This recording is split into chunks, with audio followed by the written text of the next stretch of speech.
Hey, Dan, thanks.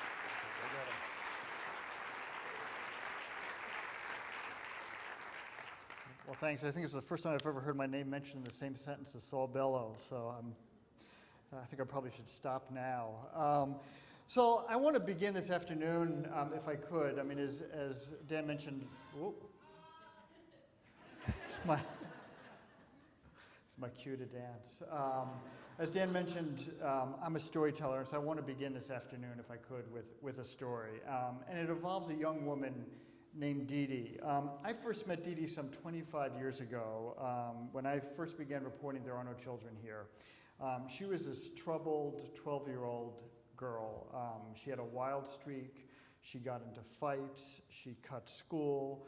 She had an alcoholic mother and an absentee father, and needless to say, I worried about her. I worried about her a lot. And I knew her because she was a cousin of Lafayette and Farrell, the two main subjects of my book. And about 7 years later, I was passing through the Henry Horner Homes, the projects where Dee Dee lived, and I ran into her in a parking lot, and she was at this point 19 years old, and she looked horrible. She was completely emaciated. Her clothes were hanging off of her like clotheslines, like sheets on a clothesline. She had dark circles under her eyes. Her hair was a tangle of knots. She seemed in a complete daze, and she was leaning against the hood of a car, kind of falling in and out of sleep. And she barely acknowledged my presence. And as it turns out, she was addicted to crack cocaine. And I gave her a hug, and it was like holding a collection of bones. And to be honest, I figured this would be the last time that I would see her. She looked about as close to death as one could get without actually dying. She was gone, just completely swallowed by the ravages of her community. So I want to fast forward to just a few years ago. I had gotten word that Pork Chop, Dee Dee's younger brother, who at this point was now in his late 20s, had been shot coming out of a liquor store on the west side in what was apparently a case of mistaken identity. And so I rushed down to the hospital to visit Pork Chop. And I was in the lobby of the hospital waiting online to get a pass to go up to his room, and behind me was this young man and woman, both of them very handsomely dressed. And at one point, the woman tapped me on the shoulder, and she said, "Alex." And I turned around, and I'm terrible with faces. I said to her, I tried to place her, and I apologized. I said, I know I should know who you are, but I just can't place your face. And I said, how do we know each other? And she laughed, threw her arms around me, and it was Dee Dee. And as we waited in line there, she very quickly told me her story. She was, as I said, almost gone, a prisoner of crack. And then a year later, she had a daughter, and everything began to change. She got off drugs. She began attending church, where she met her husband, who was a truck driver, who was standing right next to her there. And here she was, completely filled out, bright-eyed, so pointed, so smart, and I couldn't stop smiling. I tell this story up front to caution us against what the incredibly talented Nigerian-born novelist Chimamanda Adichie calls the danger of the single story. The danger of thinking that people have a single narrative.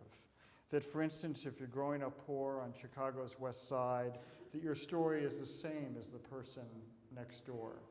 Or in the case of Dee Dee, because you're poor and a drug addict, that we think we know the shape of your narrative. As Adichie warns, show people one way over and over again, and that's what they become. I mention this before anything else, because stories are essential to understanding who we are. Stories are how we make sense of the world and how we make sense of our own lives. Stories inform policy, they inform the way we allocate resources, they inform our laws, they inform the way we think about ourselves and others. They inform the present, and they help sculpt the future. And so we need to take care not to craft a single narrative, not to pigeonhole people, not to think we already know when in fact we know very little. Stories, I think, as we all know, open or can open up the world to us in ways that we can never imagine. Reynolds Price talks about how stories are really in our DNA. And he writes, "A need to tell and hear stories is essential to the species Homo sapiens, second in necessity apparently after nourishment and before love and shelter. Millions survive without love or home, almost none in silence. The opposite of silence leads quickly to narrative, and the sound of story is the dominant sound of our lives. Indeed, people don't like to be pushed or pulled. They don't like to be yelled at or dismissed or pandered to, and therein lies the power of story or narrative. It lets us find our own way. There is, after all, far too much shouting going on, too much ranting, too much stay at home, here's what I think, I know what is best diatribes from people who have little curiosity for the lives of those at all different from their own. And I think you know of whom I speak." Again, it's the beauty of story. It lets us find our own way. It allows us to bear witness both to our own lives as well as to others. All of this, I guess, is a rather long-winded way and somewhat backdoor way to explain what I want to talk about this afternoon, which is really the importance of story, or as Studs Terkel once described his own work, telling history from the bottom up rather than the history from the generals. Acknowledging the lives and narratives of those whose voices are lost in the cacophonous noise of ideologues and rhetorical ruffians is essential to our eternal struggle for the maintenance of the human spirit and the maintenance of a fair and just world. And what better place to do that than in Chicago? In my mind, Chicago is not just any American city. It's the American city. It's a place where a city that dreams America's dreams. It's a place which the novelist Richard Wright once wrote is America's known city, by which he meant it's been more examined, more studied, more scrutinized than any other place in the nation. If you could come to one place to understand America, this is it, Chicago. Not long ago, I got a phone call from a producer from an Italian TV series doing a multi-part series on Chicago, and I, of course, asked him why Chicago, and he said to me, because we want to understand your country. You know, we sit here by Lake Michigan at the nation's core, what we often call the heartland, and the story of our nation is here. The rise and fall of industry, the rise and fall of organized labor, the simmering tensions between the races, the entangled journey of new Americans, the messy intersection of religion and politics, the seemingly Sisyphean task of reforming schools, the struggles of those living in poverty so profound and entrenched that it's cut across generations. Chicago, like the rest of the country, is a stew of contradictions, a place of messy vitalities, a place where we struggle with how to maintain our social compact. And so I can't think of any better place to come than Chicago to find and to tell stories. In my book, Never a City So Real, what I hoped to do was to tell stories of outsiders, stories of those who are trying to nudge this city, and by extension, the country, to a better place. Each of them, each of the characters in the book, are individuals who are trying to figure out what holds us together and what pushes us apart. They're grappling with the contradictions that mar the landscape, why it is that we can be both so proud and yet so embarrassed by this country, how it is there can be such generosity beside such neglect. Each of them in their own way in the book are outsiders who see things we don't see and hear things we don't hear. Each of them managing to stay erect in an otherwise slumping world. Each of them with a sense of dignity and perhaps with a bit of a chip on their shoulder, not only endure, but do their best to keep those fissures in the landscape from widening. They ask questions we might not think to ask. They see things the rest of us don't necessarily see. And they remember things the rest of us have forgotten. Nelson Algren, who the great Chicago novelist, once wrote of American literature. He was really talking about storytelling. He talked about it as the woman in the courtroom who, finding herself undefended on a charge, asks, "Isn't anybody on my side?" And that's the measure of the sway of narrative. Its ability to find that woman, to hear her plaintive voice, and to try to answer the question she's posed. Isn't anybody on my side? I should just take a moment here, just to digress, to just tell you a little bit about myself and why I'm here talking about story. You know, people ask me what I do for a living, and I tell them I'm an author, I'm a journalist, but the truth of the matter is I'm a storyteller. I tell stories which are, to be unsexy about it, based in fact. They're authentic, they're genuine, they're real, and in fact, it's the never-to-be chiseled dictum in my craft that what we write must be grounded in fact, verified by witnesses, by documents, or by my own eyes and ears. The other thing I should tell you about myself, if you don't already know it, is I tend to be drawn to stories outside of the center of the storm. Or perhaps more aptly put, I often find myself running from the center of the storm. I don't fare particularly well under competition. I don't fare well under deadline, which is why I don't work at a newspaper anymore. But on a more affirmative note, I relish journeying into places and to spend time with people who otherwise might go unnoticed, to hear stories never before spoken, to simply hang out with what Studs called the et ceteras of the world. And I've got to tell you, I love my work, in large part because it gives me a license to spend time in places where I really got no business going, to befriend people whom I otherwise would never encounter. And I will tell you, my life is much richer for it. I've also got to be honest, I've been at this now for some 30 years, and every time I set out on a story, it's still incredibly unnerving. And it's not because I fear for my safety, but because everywhere I go, I'm always an outsider, whether it's by class or race or politics or circumstance. So every time I approach someone, I worry that they're going to shut that proverbial door in my face. I worry when I venture into some community or city that I've never stepped foot in that I'm going to lose my way. I'm a guy too I've got a lot of angst. I think it's just the curse of being a writer. But every story feels equally unsettling and unnerving. And sometimes, I'll tell you, people tell me to go away, and sometimes I do get lost or disoriented. But the vast majority of the time, people not only open their doors to me, but they help me navigate their world. And it's not because of anything I've done, it's not because of who I am, but it's usually because no one has ever asked to hear their story. No one has ever asked them to recount their past or imagine their future.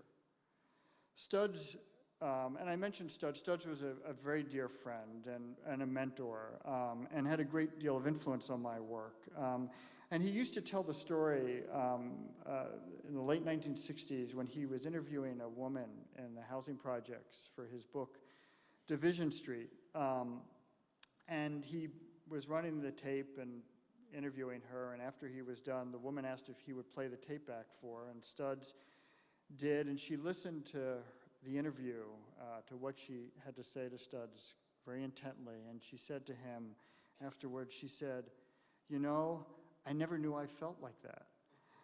And someone had to come in to ask her about her life, and for the first time, she got to talk about who she was, about how she felt, and about her dreams and her fears. I remember the first time that I met Milton Reed, who's one of the characters in Never a City So Real. Milton's a guy who lived in public housing in Stateway Gardens on the south side of the city, and for 15 years, Milton painted murals in the apartments of public housing, mainly in Stateway and Robert Taylor homes, and he painted the longings and realities on the walls of residents, a kind of Diego Rivera to the poor. And when he first began painting, the first thing people asked him to paint were panthers, black with gold trim to match their furniture, we could hear from Milton.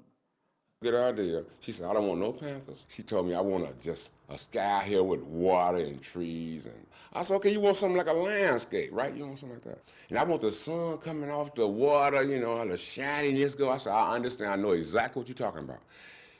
Let me try to make you feel good, you know. So all my customers started doing that. They went crazy. Most of the people take pictures of them and their girlfriends standing by the landscape, like they out there, right? They say, oh, it looks so real. Look at the picture. I come to their house, they'll show me a photograph. They say, don't let nobody else see. I'll look at it. I said, oh no, here she is, her and her man standing up naked by the landscape, you know, or something. Or you'll see the man laying down like they at the lake or something. You know, they're not really there. They say, it looks so real, don't it? I said, yeah. Okay, in your front room, you either want a panther or you want a landscape. In the kids' room, it was always cartoons. In the bathroom, it was always dolphin, fish, or ducks in the washroom. Couldn't be nothing else. Or unless they want, ooh, I got a good one. Like I said, they give me the ideas. Lady said, can you draw me a naked man in my washroom? Oh, she got kids in the house, right? Little kids. And I said, okay, I can do that in a silhouette. It'd be in black, like you're outlining. You understand what I'm saying? She said, oh, okay, do it. And I did it. Then she came back and she started laughing. She loved it. And the next thing I know, again, it spread it like a disease. Well, you can hear, I mean, I love listening to Milton. You can hear the exuberance in his voice. He's rushing, almost as if he was afraid that if he stopped talking, This is a story of ownership. Wander away. And once I sat down with Milton with a tape recorder in hand, he wouldn't stop talking. He told story after story after story. And it turns out nobody had ever asked him about his work, about his art. No one had ever acknowledged what he'd been doing these past 15 years. And he just wanted to tell and to share his story. Just the other day, for another story I'm working on, I was speaking to a former Marine who served 2 tours of duty in Iraq. And he lost a number of friends over there, including one of them to suicide. And he told me when he returned, he just disappeared into himself. His marriage almost broke apart.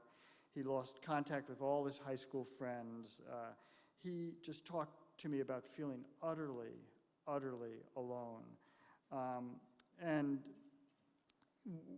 after we were done, we talked for about half an hour on the phone, and I couldn't help but ask him, you know, given all this that you've kept to yourself, that you haven't talked with anybody about your experiences, why are you telling me?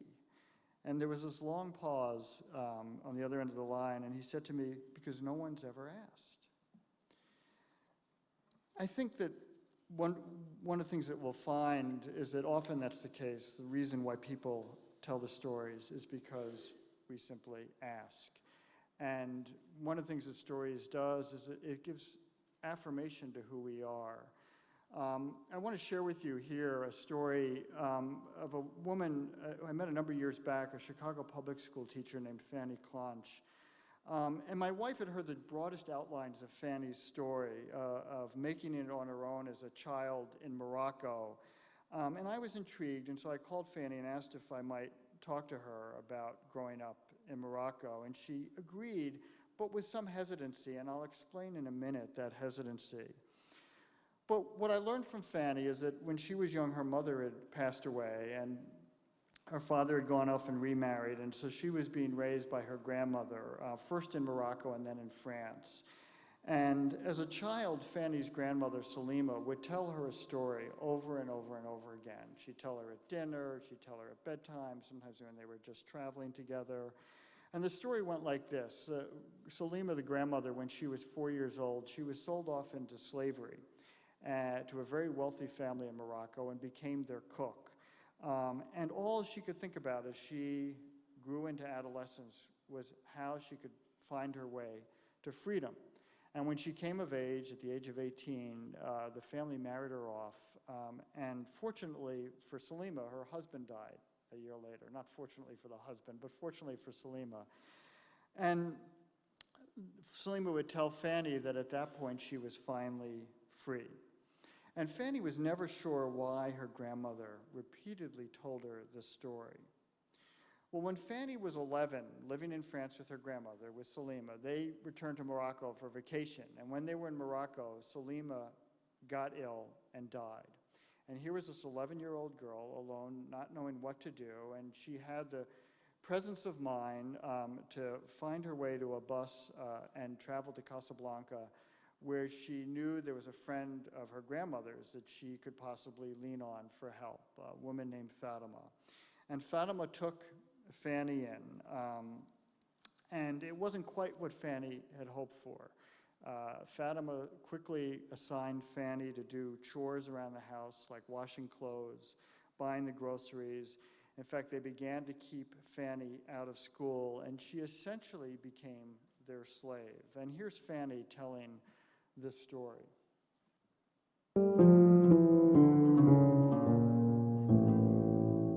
At this point, I had been with the family for 4 or 5 months. I was just taking the time to figure out une échappatoire, a way out. It took a lot of time, and I was being very careful. As I was doing my chores, as I was going outside to do the groceries, I was also observing, and I got some money because I was able to pocket some money from going to the grocery store. I just pretended that instead of buying that spice that day, I didn't buy it and I pocketed the money. You could buy envelopes individually, and I bought one and I bought a stamp.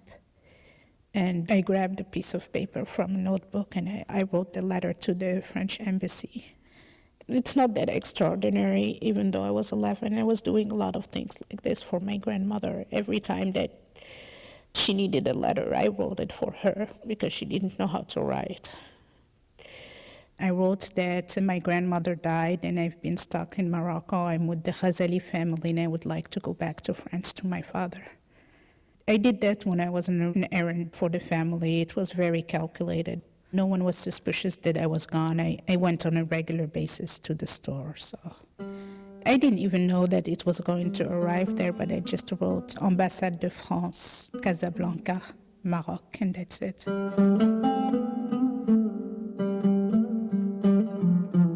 A week later, 2 gentlemen from the embassy showed up.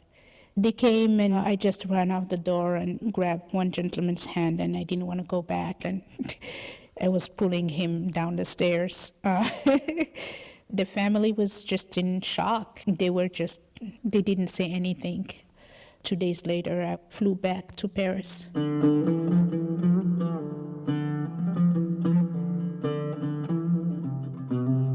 I was very happy, I was overjoyed, and and it reminded me at that moment the story as it was told by my grandmother, that she was very happy to find her freedom. So it was like I finally got it and finally understood what she meant. I thought, this is it. I finally got to the place where my grandmother was, that I finally earned my freedom and that life was going to be much easier. Well, there's more to Fanny's story, which I'm going to get to a little bit later, but a little backstory here. When Fanny came down to the studio and began to tell me about her journey, she cried her way through it, in fact, sobbed at times. And to be honest, the tape was completely unusable. And so I had to ask Fanny to collect herself and come back in a couple of weeks later, which she did. And she was in more control of her emotions, but as you can even hear in this telling of the story, she's very emotional in recounting this tale. And I had to ask her in the same way that I asked that Iraqi war veteran, why, given how difficult it was for her to recount her journey, did she choose to tell me her story?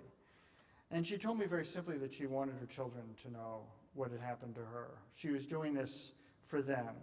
She had never told them, never, and yet it's so essential to who she is, to who she was, and who she became. She told me it was still too hard, even after these intervening 25 years, and so she held on to this part of her life, kept it to herself, And in some ways, it's understandable. I mean, this period, as a child, just about destroyed her. It was humiliating, it was degrading, it was confusing, and in some ways, it still is. And when I think of this 40-year-old woman who's kept this story inside her all these years, I think of others, whether it be a young girl growing up on Chicago's West Side, or a young boy from China sent here by his parents to work in a restaurant, or a Guatemalan mother picked up at a chicken processing plant and separated from her children, how these individuals pull inside themselves, how they can be utterly confused and disoriented, how they feel humiliated, how they come to look at the world through cynical and distrusting eyes, how their stories burn inside, and how such utter loneliness can eat away at one's soul.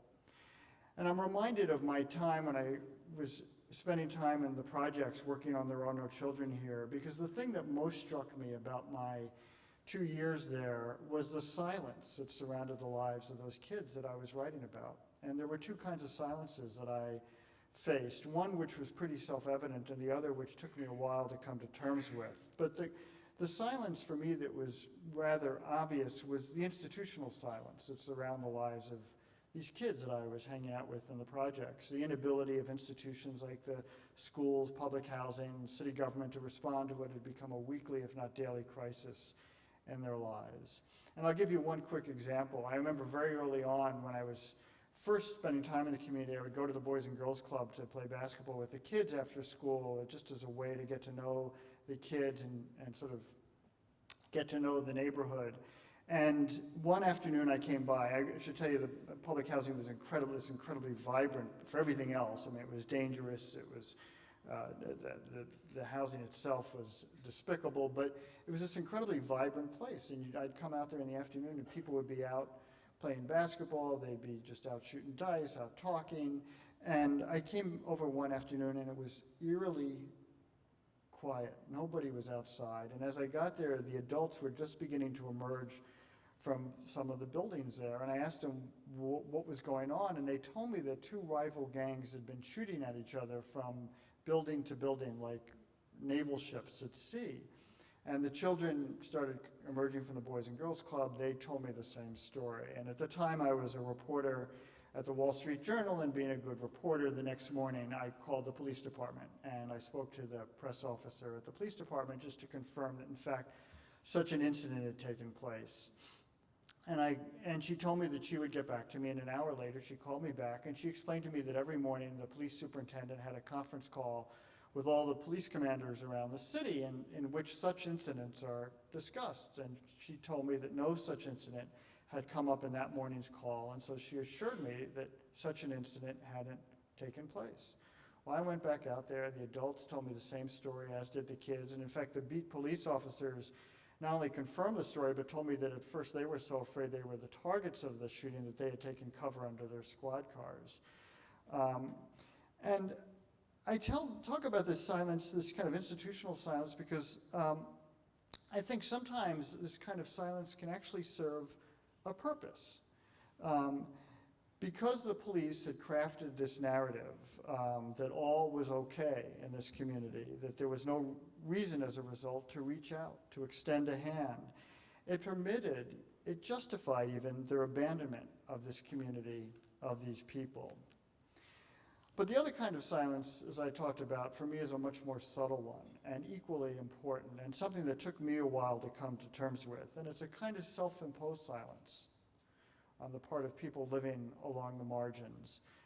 An unwillingness, if you will, to share their stories, often out of fear that if they do, that they won't be believed. And I'll tell you, I've been confronted with this time and time again. And I can remember shortly after the book came out, we were fortunate. Oprah made the book, and it was her first TV movie. And so when the screenwriter came out from New York, he was a playwright from New York, I was to be kind of his tour guide, to introduce him to the neighborhood and the people I wrote about. And we had 4 days together, and he was this very quiet, soft-spoken, gentle man. And as we began to spend time together, I began to get this uneasy feeling that he didn't believe all that I'd written. So I took him to the worst of the high-rises. I introduced him to the meanest of the gang members and to the biggest of the drug dealers. And on the fourth and last day, He and I and two friends of mine, two women who lived and worked in a neighboring housing complex, went out to lunch at Edna's, a restaurant on the west side, which I actually write about in Never a City So Real. And as we were sitting in our booth, a young boy ran into the restaurant, maybe 13, 14 years of age, and he ducked behind the heating grill. And as he ducked, a group of boys walked by, and one of them pulled a pistol out of a brown paper bag and started shooting. And needless to say, we were scared for our lives, and so we ducked under that table. And I remember as we lay there, literally one on top of the other, all I could think to myself is, now he's going to believe me. And I mention this because this kind of self-imposed silence is a kind of silence that will slowly sap the spirit out of an otherwise spirited people. And what it says to me is something very, very simple. We've stopped listening. We stopped believing. And so when people ask me, where do we go from here, I tell them that we need to start listening. We need to start believing. Indeed, what could be more basic than speaking of our experiences, and more basic than listening? You know, you think about it, stories do two things. You know, one is, and I've alluded to this, you know, they introduce us to people we otherwise might not meet. They take us places we otherwise might not venture. But the other thing that stories also do is they affirm our experiences. They give credence to our personal and collective histories. I mean, we've all been there where we've been reading a book or at a movie and we think to ourselves, that's my life there. You know, stories make us feel less alone. And in the end, what really good storytelling does and should do is it creates empathy. It places us in the shoes of others, lets us look at the world through the eyes of people whose lives might be different from our own. And empathy, I want to be clear, is not to be confused with sympathy. Empathy is all about identifying or understanding another's situation, feelings, and motives. And of course, the place where I think is most clearly explained is in To Kill a Mockingbird, that moment when Atticus tells Scout that in order to understand a man, you need to be able to crawl into his skin. And what Atticus was saying, in order to understand someone else's life, you need to find empathy. And that's what good storytelling is all about. There's a moment in Never a City So Real when Ed Sedlowski, who is a retired steelworker from U.S. Steel and a retired labor activist, and a bit of a curmudgeon, but a good man, he goes to get a haircut. And Ed lives in southeast Chicago, a part of Chicago, if you haven't visited, you ought to, but it's tucked away right under the Skyway if you're headed up to Michigan. And it's a neighborhood which was once largely Eastern European, Eastern Europeans who came to work in the mills, and is now mostly Mexican American. And so as Ed is getting his haircut, he tells his barber that he had just recently returned from visiting Tucson, Arizona, to which his barber replies, "Yeah, they found a truckload of them spics in the desert there dead. Should have been 50, those son of a bitches. We wouldn't have to bother with them then." Well, Ed, who's this big lumbering guy, he rises from his chair and he turns to his longtime barber and says, "I come here to get a haircut, and I gotta be subjected to that shit and pay for it? That's the same kind of crap they said about my father 100 years ago." "Well, it's nothing personal," the barber insisted. "Well, it's very personal to me," Ed said, and then left without getting his haircut. And that's what it's all about for Ed. He sees the journey of his grandfather and the journey of the Mexican Americans in that community.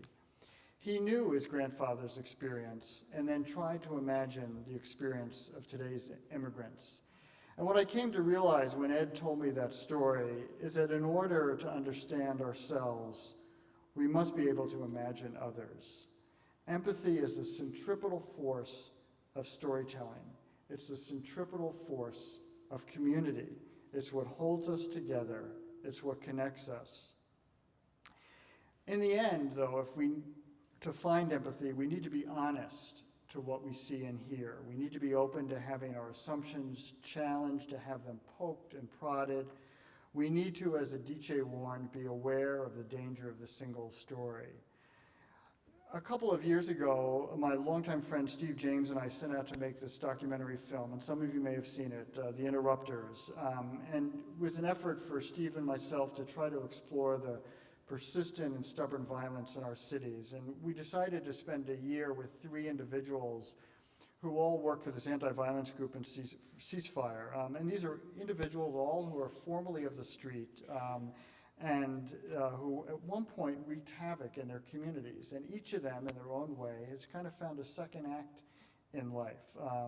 And they're trying to undo the damage, trying to diffuse the violence they themselves once employed.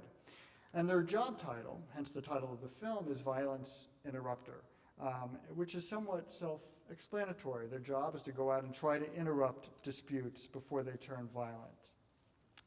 Well, at one point while we were filming, we got a phone call from one of the three main subjects, Kobe Williams.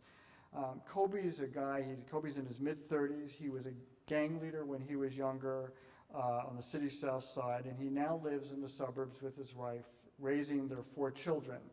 Well, anyway, Kobe gets this phone call from a guy that he had met years ago in the county jail, a guy who went by the name Flamo. And anybody with the name Flamo, I don't think you want to mess around with. And Flamo had a reputation as a renegade, as someone not to be messed with. And apparently someone had called the police on Flamo, telling the police that there were guns at his house.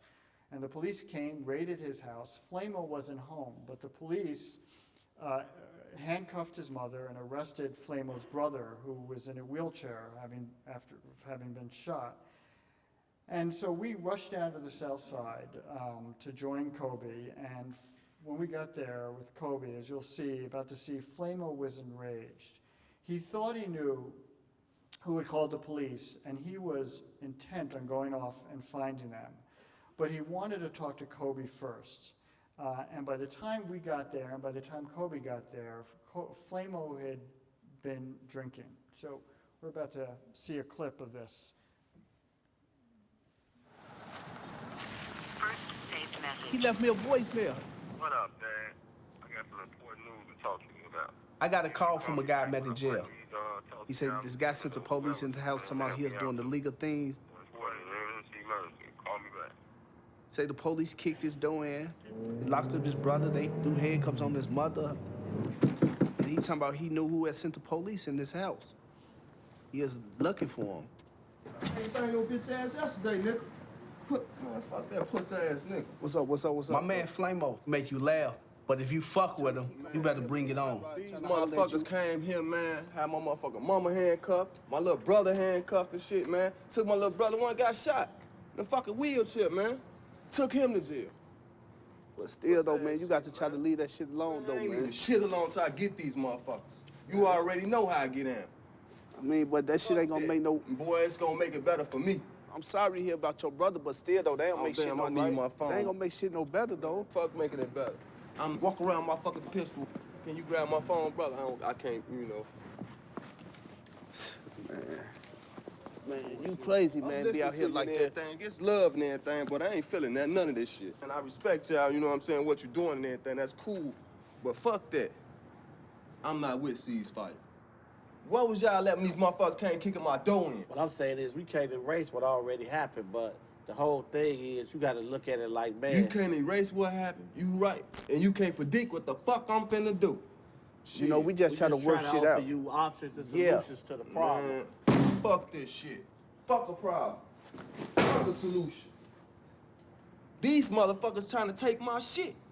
You ain't just cross me, you cross my fucking mama. For my mama, nigga, I come in your crib and kill every motherfucker body. Two of your brothers gone. If you be gone, they ain't gonna do nothing but hurt your mama. She'll be all right. How many kids you got? I'm claiming 4. All right, but I'm That's just it. saying, so if you go to jail, who will take care of your kids? That's the thing. God taking care of us now. He gonna take care of them. Just like when I do what I'm gonna do, he gonna take care of me too. But you was locked up before for the same shit, though. Man, I'm 32 years old. I've been locked up 15 years in my life. What that mean? What the fuck that mean? That's where I grew up at. God damn it, ain't no shame, ain't no secret. Shit. I'm tired of being out here any motherfucker way. It's bored as hell out here. Soft-ass niggas out here ain't doing shit but tricking. That ain't the police, is it? What's that on the corner? I know these punk-ass police still want me. Motherfuckers gonna have to kill me. Man, that shit crazy, man. How can you help me? Right now. How can you help me? I mean, the only thing, like I say, the only thing I could do is try to get to know you more, spend a little time with you, and Try to work with So you, that means man. you will take me out to dinner then. We can go to lunch right now, and we can sit down and we can talk about this motherfucking problem. That's what you telling me. Yeah. Yeah. I'ma hold you to that goddamn shit. Yeah, we could go out. If that's When? what you want to do. When? We could go out now. Right now? Yeah. Let me go put my pistol up. I don't know. We'll So for just those see. of you who haven't seen the film, I'm not going to give it away, but Make suffice sure, it though, to man. say that what you see here is just the beginning of Flamo's. Oh, the mic is the mic on? Is that great? So for those of you who have not seen the film, I'm not going to give the film away, but suffice it to say what you see here is just the beginning of Flamo's story. And while you think you may know the shape of his narrative, think again. I can tell you that as we followed Flamo, we were surprised, we were knocked off balance, we were astonished even. His story wasn't what we had expected. But I also show this scene because what's going on here is precisely what Nelson Algren had suggested. Flamo's really asking, isn't anybody on my side? Look, I'll be honest, in that moment that we were filming, I thought Flamo was a completely lost cause. Another angry young man who could see nothing but revenge. And Kobe thought that too. And yet as you watch this, as you hear Flamo demand of Kobe, what can you do for me? What can you do for me right now? Really, all he's asking is for someone to listen, for someone to believe in him. He's asking that not only of Kobe, but also of us. As I mentioned earlier, stories inform the present and help sculpt the future. And so we need to take care not to craft a single narrative, not to pigeonhole people, not to think we know, when in fact we know very little. We speak in shorthand of gangbangers and thugs, of teenage moms and at-risk youth, of illegal immigrants and rednecks, of ex-felons and drug addicts. Flamo, I thought I knew him, but I didn't. Remember Dee Dee?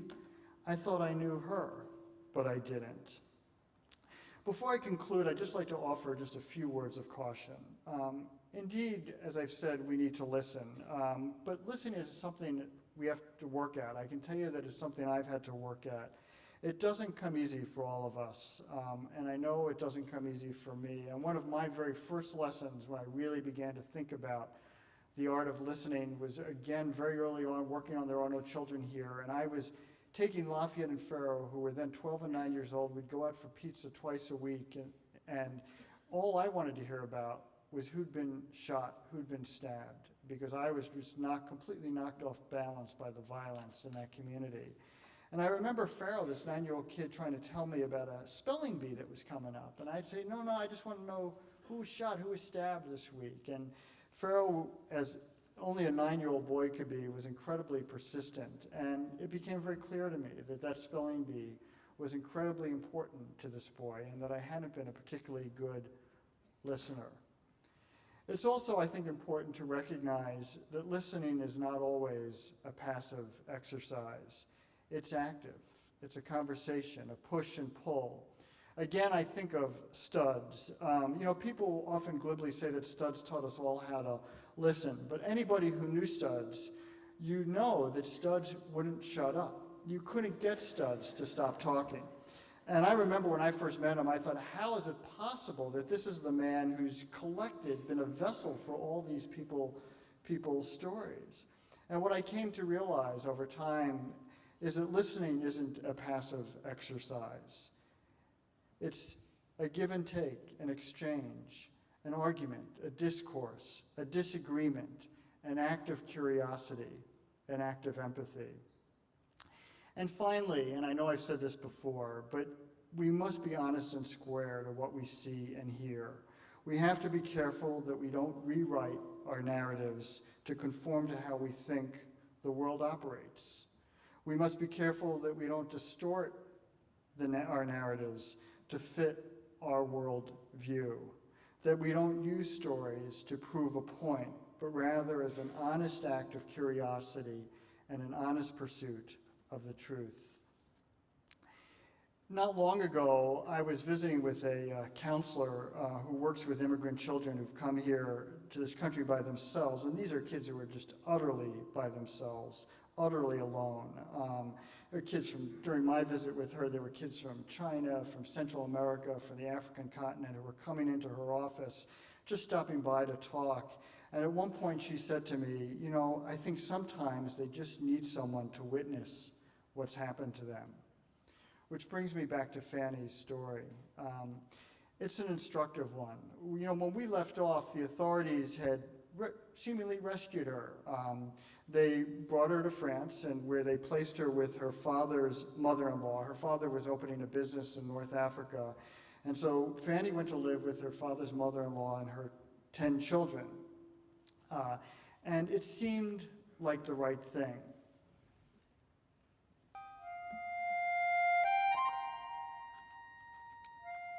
So I am in this new household, and I realized that the situation is a lot worse than it was in Morocco. A lot worse. They put me to work right away. The chores that I had to do were doubled or tripled, given the amount of people that lived in the house. I was taking care of everybody. I was happy that I was going to school, but I wasn't registered to eat lunch in the school, so I had to come home at lunchtime. And when I came home at lunchtime, I was not allowed to go back to school. I had to stay home and wash the dishes, mop the floors, make everybody's bed, take the trash outside, iron everybody's clothes. But I didn't cook. And I pretended that I didn't know how to cook. So whenever they asked me to boil water, I'll boil the water and I forget it and let it boil. I would put 3 or 4 times a lot of salt in a dish. I would burn stuff, and they would comment on how stupid I was, having a grandmother who was a cook and not knowing how to cook. I burned everything because I didn't want to be a slave like she was. I didn't want to end up like she was, but at the same time, my grandmother wanted something better for me. She had a better hope for me and great plans, and so I was thinking, she made it, and then so can I. So I wasn't going to cook.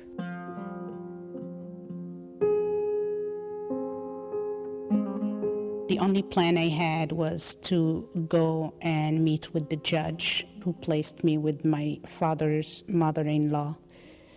I had an idea where the judge was simply because the Palace of Justice was in Poitiers, and I knew that. So my goal was to travel to Poitiers, which is about 30 kilometers from Châtellerault. At this point, I was 13.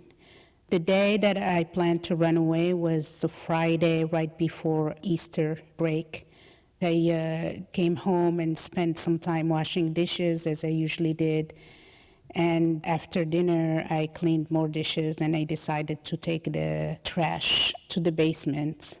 And before doing so, I just grabbed my jacket and I threw it from the window so that nobody would be suspicious. And I took the trash down, and then I just left it there and grabbed my jacket and I ran.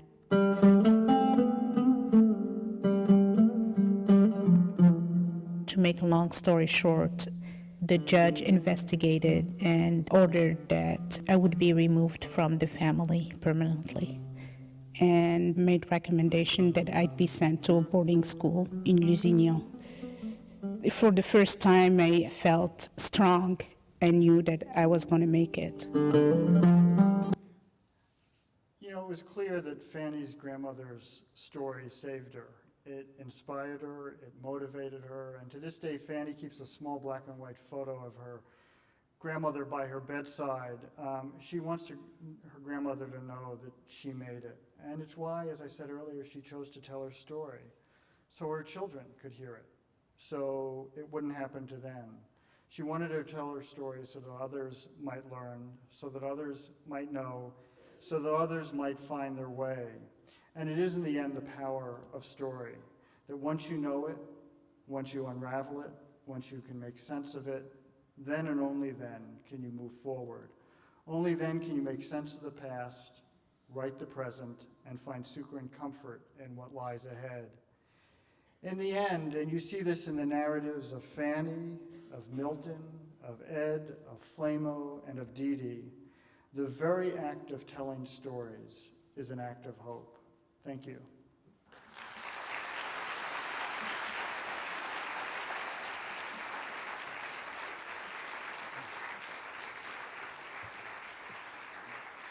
We have time for some questions. There are microphones set up at the front of either aisle, so if you have a question you'd like to ask, please come up to the front to one of the microphones.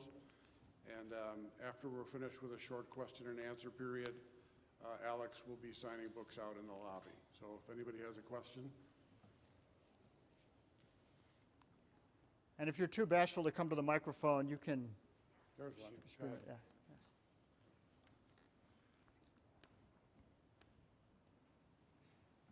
Definitely not too bashful, just was trying to let someone else ask a question, but I'll go for it. So thank you very much, Alex, for that wonderful talk. What I've always appreciated about your work and your, the times I've seen you talk is how you present everything with such non-judgmental language. You let the story speak for itself. But, you know, you talk about us being good listeners, and as I watched The Interrupters, there were times when people in the audience, when I saw it in Milwaukee, laughed when I thought, this is not a funny moment.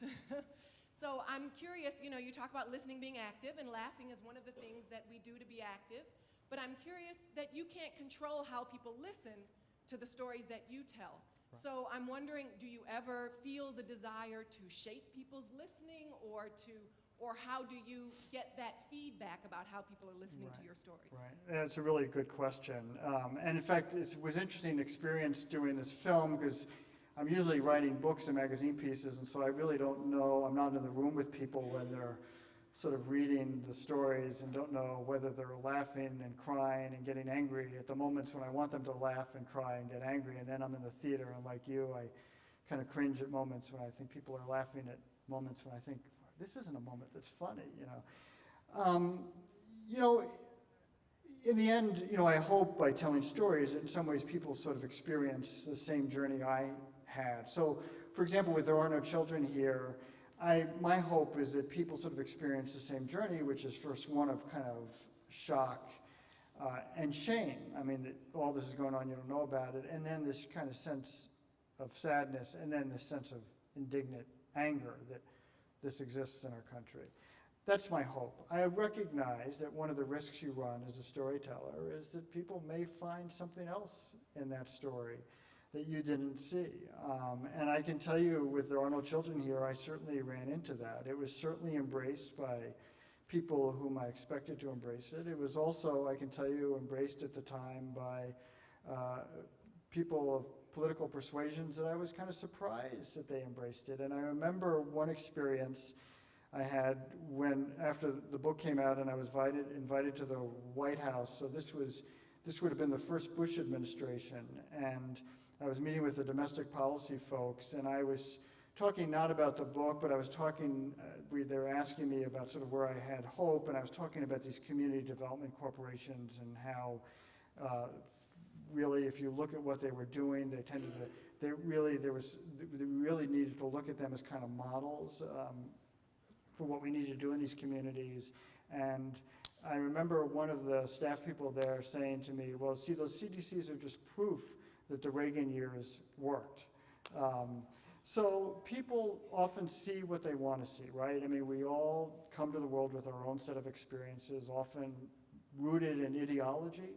And what you hope is that stories will just sort of rock that a little bit.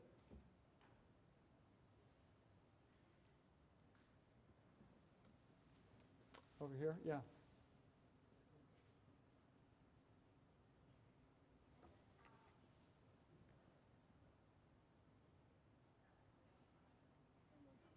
If you talk loud enough, I'll repeat your question. Okay. Okay, hi. So I recently just started working for a crisis hotline, and beyond the extensive training we received, you know, I'm always looking for ways to become a better listener to people who I'm talking to every day on the phone. And I was just wondering, you know, what has been the most helpful thing for you in learning how to really listen? So the question is, what's been the best thing for me in terms of learning how to listen to people?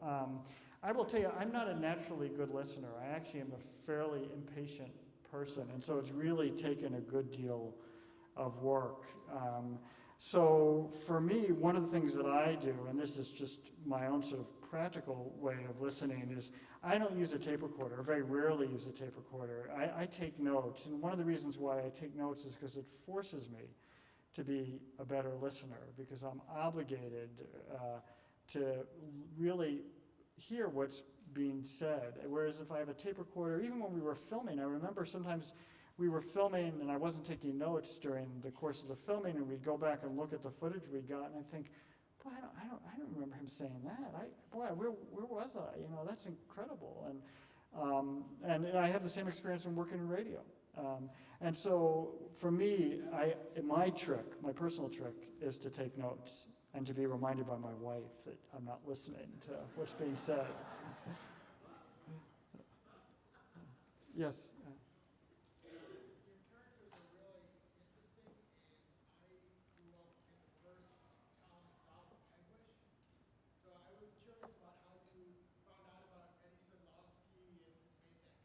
Right. So Eddie Sedlowski, for those of you who are not familiar with him, Eddie was this, Eddie saw what was happening in the steel industry long before anybody else. And in 1977, he ran for the presidency of the Steelworkers Union. And I know it doesn't sound like a big deal today, but it was a really big deal back then. I mean, he was on Meet the Press. He was a piece profiled in the New York Times Magazine. There was an interview with him in Penthouse. I mean, he was all over the place. And I was a college student, long-haired college student, sort of, wanted to be part of the proletariat. And I remember Eddie was in Bridgeport, Connecticut at a steelworkers hall. And so I and a few of my friends snuck into that hall, though I think everybody there in that hall knew that we didn't belong. And I just remember Eddie was this big guy, really handsome. The women went crazy for him. I remember he was in this, polyester shirt with those big collars from back then in the 70s, and one of the most eloquent people I'd ever heard. And I just thought, man, if this is the proletariat, I want in. And Eddie lost that election.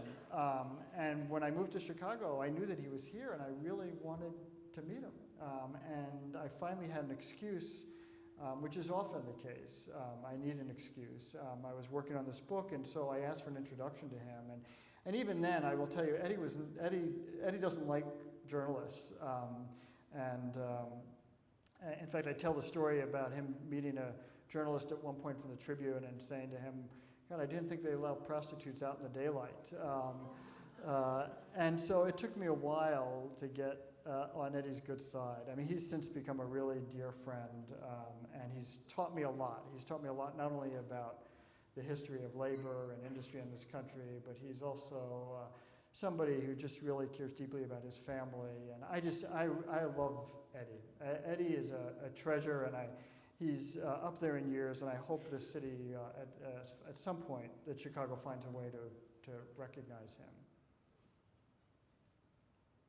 In the back, yeah.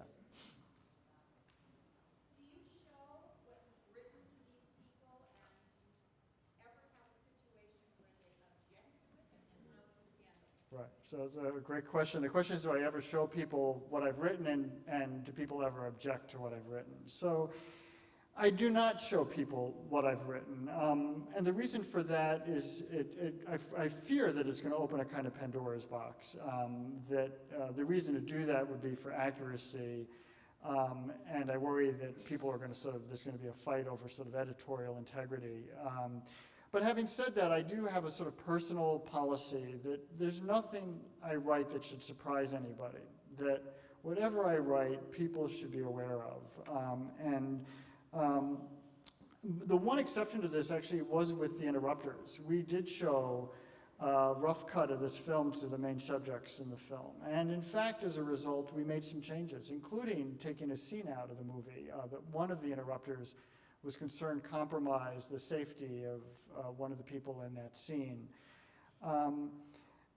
Listen, not everybody likes what I write. And I will tell you that when I finish a piece or I finish a book, I mean, I'm worried about what the critics are going to say. I'm worried about how the book is going to do. But really what I worry about is how the people I've written about are going to respond. And I can remember, Eddie's a perfect example of this. There's a part in Never City So Real, and it's actually a line that I actually regret having put into print. I was describing Eddie physically, and I described him, if I remember right, as kind of a barrel sitting on two toothpicks. And that's Eddie. I mean, he's a big guy. I don't mean that I shouldn't have described him, but there's something a little demeaning about that. And so I heard from everybody in the book, but from Eddie. And so I didn't have the courage to call him, and I asked a mutual friend, I said, look, can you just have Eddie call me? If he doesn't like what I've written, it's okay. So Eddie calls one day, and he finally calls, and I answered the phone, and very nervously. And so I said, and there's a silence, and then he says, so what the fuck you doing calling me a big slob like that? And I'm just thinking, oh no. And of course he was just yanking my chain.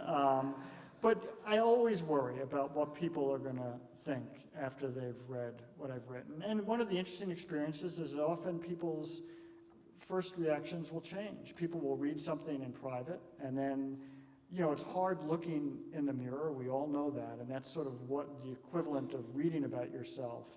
And then other people begin to read it, friends and family, and they're all really proud about your telling your story. They're proud of what's been written about you, and your perception about what's written changes as well.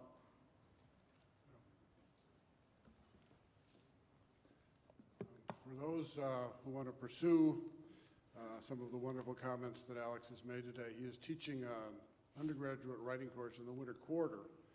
And if you're an undergraduate and interested in taking the course, go to the Center for the Writing Arts website and fill out the application. And after you've done that, let's thank Alex Kotlowitz for a wonderful talk today. Thanks, John.